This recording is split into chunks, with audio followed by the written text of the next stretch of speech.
All right, YouTube fans. We did a little riding last night. Nighttime riding is always a blast. And it got a little hairy. Luckily not for us, for other folks.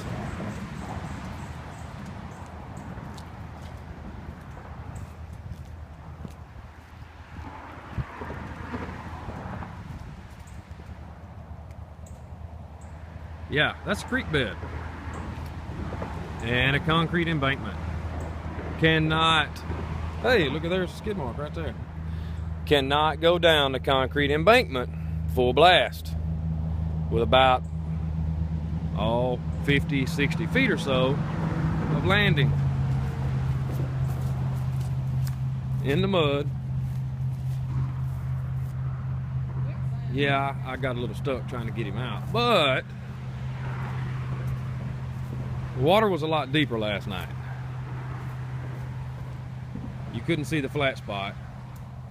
The four-wheeler broke that tree limb right there and was on that little tree and was completely upside down, submerged in water.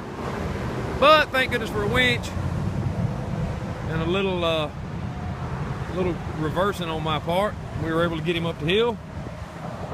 And of course, his four-wheeler is gone because he got it running. Made in the USA. Polaris was upside down in the water for 20 minutes. Winched it out, got him up here, got it running this morning, got it back home. Right on. Yeah, you need the winch? Yeah.